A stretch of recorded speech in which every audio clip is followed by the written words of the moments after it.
Hi, this is Robin Foss, and I'm preparing for my Historian 4 beginner class.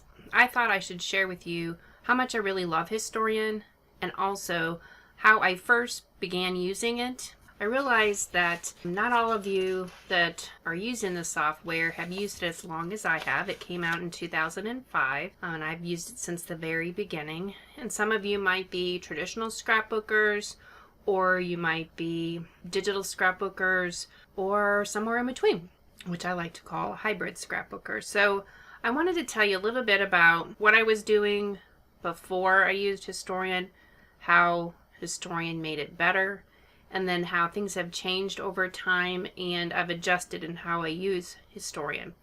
So hopefully in the process of sharing this story, you'll hear a little bit more about what Historian can do and the features that I love and how maybe it can help you with your photo process.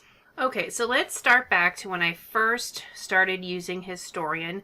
It came out in 2005. The original version was called Memory Manager, and it has changed over the years. Technology-wise has changed, as well as my needs for my photos have changed. So I've kind of used it different now, like I said, than I did back then. And as we go through the program, you're going to see certain areas of the software might refer to old websites that are no longer relevant. And even with this, even with some of those areas that are not fully functional anymore, the program is still amazing, and the results that you can get with your photos are amazing. So while we wait for the next version to come out, which I'm hoping will be in the next year or so, you're going to do a lot of awesome stuff with this program.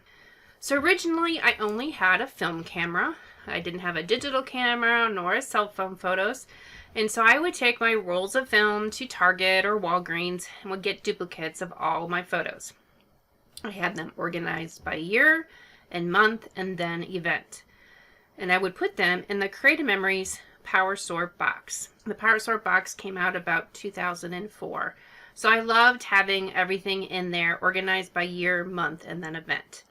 When I got my first digital camera, the files got saved on my computer, and I used the Windows Explorer folder system, and I just kind of copied the same process that I used with my printed photos, and then I had year, month, and event. That way I could find it. But sometimes I couldn't remember what year it was or what month it was, and I was double-clicking, and double-clicking, and I could never find the photo, or I wasted time. So the organizational structure in Historian was one of the first things that I loved about it, because I wasn't double clicking all over the place. It helps you organize by using tags, categories, descriptions, name, ratings, and you can also filter by date. Week 2 of the class, we will be covering the organizational structure tools. So back to my experience. When I first began scrapbooking, I learned that I needed to take photos to help me tell the story or capture the moment. For example, I started taking photos of signs at the entrance to amusement parks and ticket stubs. And then when we would have a picture of us in front of a ride or with characters at Disney World, I had enough photos to finish a 2-page spread or a page in a scrapbook. So you kind of just learn when you're scrapbooking how to take better pictures. That continued as well as how I used Historian. I organized the photos so that I could find the pictures to put together the stories in scrapbooks. I would edit the photos so that they would be printed as 4x6, because that's what we did, 4x6 photos, and rarely I would crop one for 5x7. So I wanted the best part of the photo to print, so that is how I edited it. And then the program has a feature called Print Tracker, which we'll cover in week 4 of the class, but it tracks which pictures have been printed and which ones have not. And so I can see where I left off. I loved the Print Tracker because it was hard to keep track which ones you printed, and sometimes people, myself and others, would print pictures multiple times. So all of this was before digital scrapbooking, so some of the super fun editing features, filters, and effects were super fun to play with. We did things like spot color, blur the background, cutting out elements, and cloning unwanted elements, as well as they had creative filters that were kind of artsy and fun. And so we didn't really get to do the digital scrapbooking thing, which is all those filters and stuff. And so it was a way for us to get that feel in a traditional scrapbook. Now that I do digital scrapbooking, I don't really do that as much in my photos because I can always do it at the end when on the printed page. But we will cover where they're located in Historian as well as how to use a few of them, and that'll be in the intermediate class. Another fantastic component of Historian is the album planner. Back when I first used this feature, it was a great way to prepare for the Picfolio albums we had back then. And actually, they're still available today. You can get Picfolio albums, pages, as well as traditional slide-in pages for traditional scrapbooks all through Creative Memories. So if that's something that you want to include in your photo projects, you can plan it in the album planner. When I first started using the album planner, it was for Picfolio albums. You can design right on the page where the photos were going to be. They had 2 vertical slots and 3 landscape slots.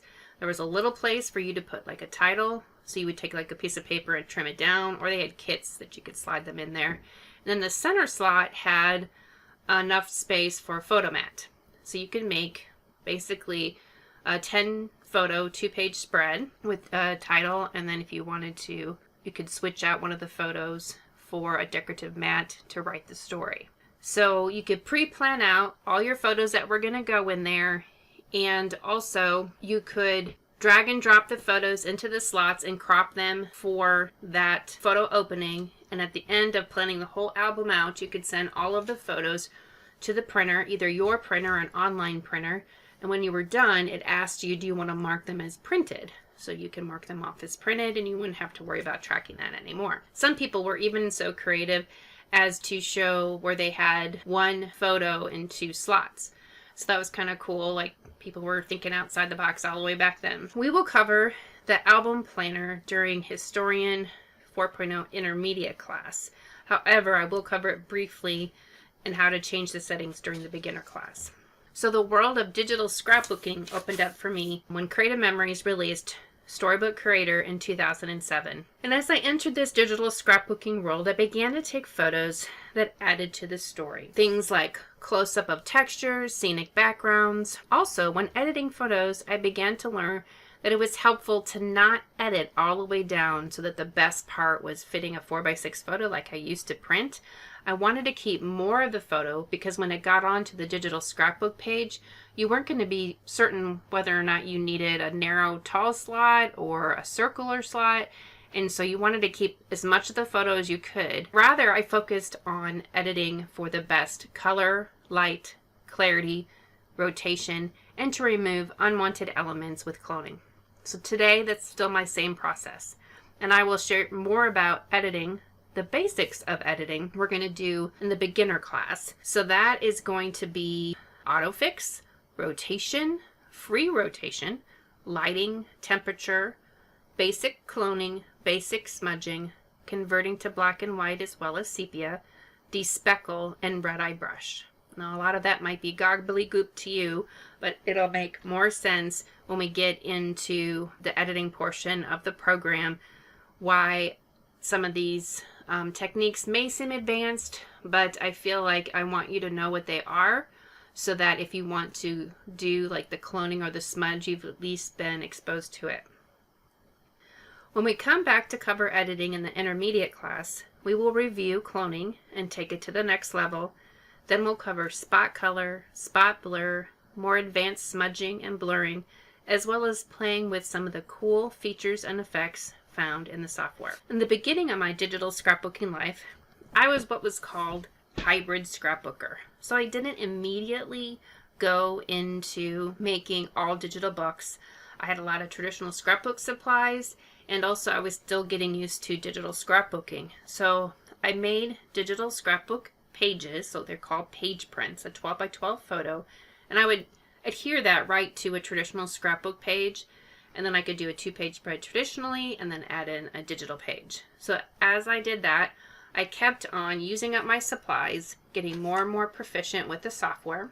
When it got to be 2009, more of the pages were digital than were traditional, and it just made more sense to switch over and do my family books digitally. At the beginning, though, of switching over to doing some pages digitally, I realized that my scrapbooks that I make for the grandparents, I'd already done this. I did 11 by 8.5 books, and they were traditional, and I would take the extra photos. I would order duplicates, like I said, and I would divide them in two, and then I would order extras of my favorite photos. So each book would have for sure the favorites, and then the rest of the extras were divided between the two books. Then each grandparent would get a book. And so I did 2 volumes, one for Christmas and one for Mother's Day. And then when the digital came out, I was like, oh my goodness, I have to do those books digitally, because at that point I was printing all the extra photos and then ordering more of the favorites, as well as making the books twice. So digitally, I didn't have to print any extra photos, so I only had to print singles, and then I could make the book once and order 2 copies. So super excited about that. I did end up going with an 11 by 8.5.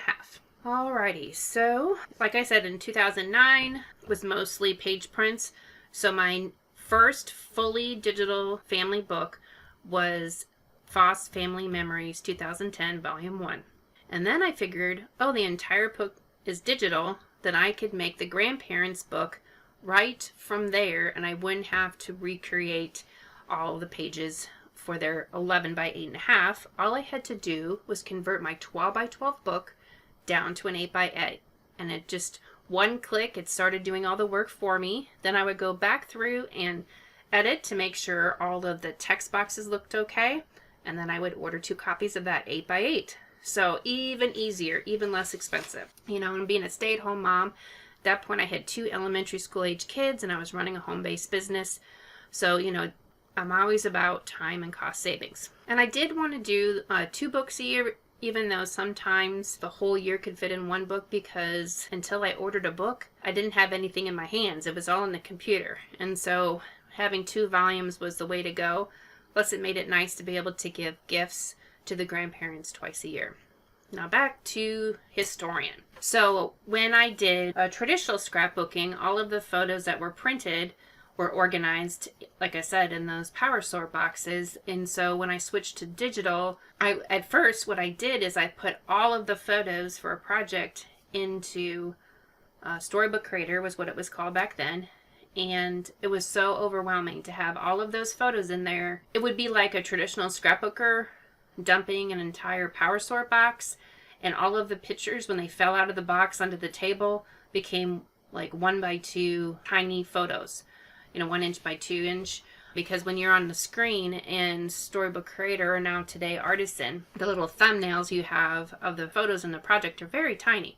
So it's kind of hard to see which ones you want to use on a page and to organize the project. So it was really overwhelming. Well, a group of Creative Memories consultants put together a training called Done in 4, and it really helped me and many others learn how to use Historian, it was Memory Manager back then, and Storybook Creator, together to be in an organized way to go from photos on my camera to a book in my hands. And I've been using that program ever since. So for 11 years now, or 12 this year, I've been using the same kind of process. So I want to share a little bit about what I learned. One of the best things that I learned was how to use the rating system in Historian. Because at first I wasn't using it, but they taught us it's a great way to help you filter down your pile of photos to the ones that you want to use in your project. So they said to do 4 stars for ones you want to use in your project, and then 5 stars are the ones that are frame-worthy. So then I was able to filter down maybe from like 300 photos down to 100 that I would send over to a project. Made it a lot less overwhelming. Then the next thing they did was they showed us how to use the album planner for digital scrapbooking. Before then, I'd only used it again for Pickfolio albums and how to organize slideshows. And we'll cover that in week 4, the beginner class, the slideshows.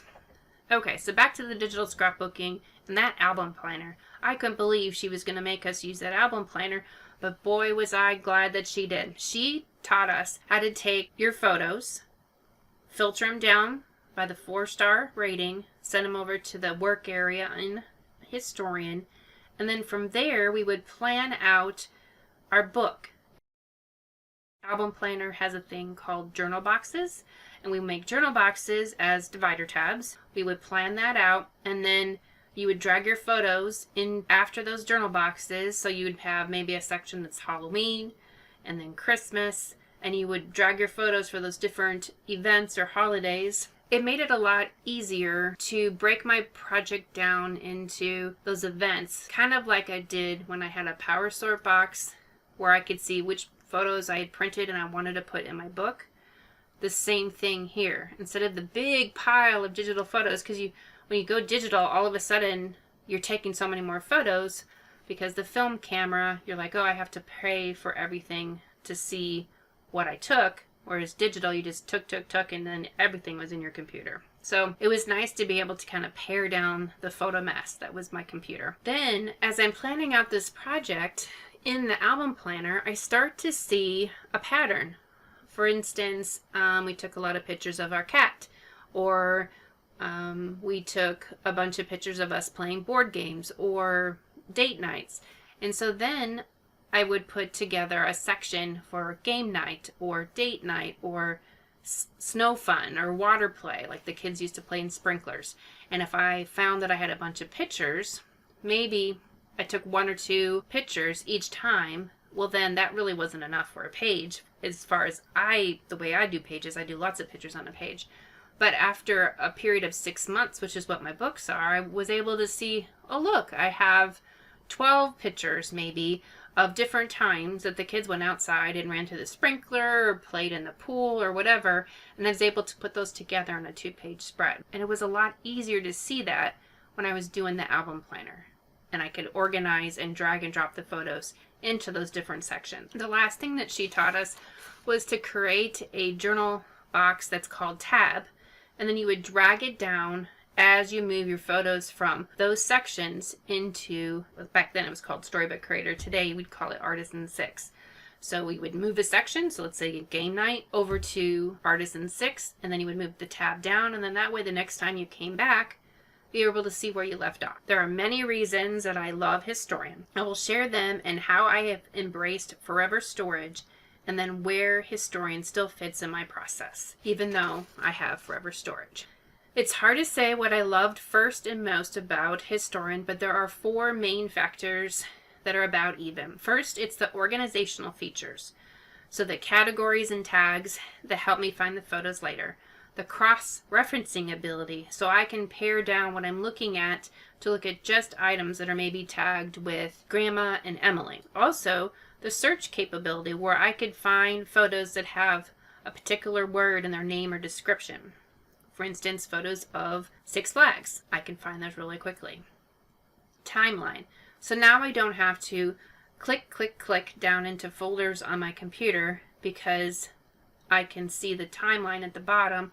I can sort by year, and then on the left-hand side, I can sort by category and tag. Even further, I filter down by ratings, which is fantastic. And then I can also see which ones I haven't printed, all kinds of ways to organize. The second thing I love is the ability to make my photos better, prettier pictures to work with on a page. I use autofix, and I also have the ability to do higher level edits. I can bring in a bunch of photos and let autofix work while I do other things. Then there's next level edits that are easy to use, and then with the skill and patience, you can do even higher level editing. The third thing is shadow copy. It's not really a matter of if my computer is going to die or crash, it's when it's going to crash. And so I had that peace of mind with the shadow copy that it's going to back up everything. It saves every edit, tag, and story, and it helps me easily recover a lost vault. For instance, if my computer dies, then I can rebuild my Historian vault right from that shadow copy. And if I have it hooked up when I close down the software, it'll automatically back up the shadow copy for me, so I don't have to remember to do it. The fourth and final favorite, and it probably is my favorite, is the album planner. Like I said, I love processes, I love having a plan, and it just gives me a lot less anxiety when I'm working on projects, and I can really see things fit together better. I really thought that when this program originally came out that I would just keep all my photos on my computer forever. And then over time it became evident this is not a feasible plan. With the number of photos that I take, as well as all of the photos I've inherited from family members, I have right now around 80,000 on my computer, which takes up about 375 gigabytes on my computer's hard drive. And this is really not a workable solution, and I don't plan on stopping taking photos. So I learned more about Forever Storage, and they started offering Forever Club. I jumped in because I knew that I needed to free up space on my computer, and I loved that Forever Club allowed me a way to save up for storage over time and to get free storage in small increments every 3 months. With Forever Storage, I can organize, edit, share, and print my photos, so why wouldn't I just use it exclusively? Well, much of what I love about Historian is still better than Forever Storage. Let's talk about organizational features. Here the two options are pretty equal, except Historian's rating system has 5 levels, whereas Forever just has what's called favorites. Great news is that when I organize in Historian, the tags, names, and descriptions will be uploaded with the images when I send them off to Forever, and they do communicate. Historian will allow you to upload right to Forever. Okay, the next thing is autofix and the ability to do higher level edits. I can edit in Forever Storage, but it's very limited, and it creates a duplicate of the photo, which will take up more space. In Historian, I love that I can autofix a batch of photos all at once, whereas in Forever Storage, it's one at a time. Plus, Historian does have advanced editing features, which are not available in Forever Storage at this time. The third favorite that I told you about, Shadow Copy, well, not really a way to compare this, as Forever Storage is triple backed up and secured like bank-like security. So they've got me there, but since I edit in Historian, it's great to have this in place. The album planner, currently Forever Storage, doesn't have something like this, so there's really no way to compare. I can only really do that in Historian. Lastly, online cloud storage is great to be able to have my media protected and backed up and shareable across many devices, but it also needs the internet to work. So if I'm in a remote place or traveling in a car, or it just doesn't matter, because Historian doesn't need the internet. So I could be working on my photos and prepping for a project without needing the internet.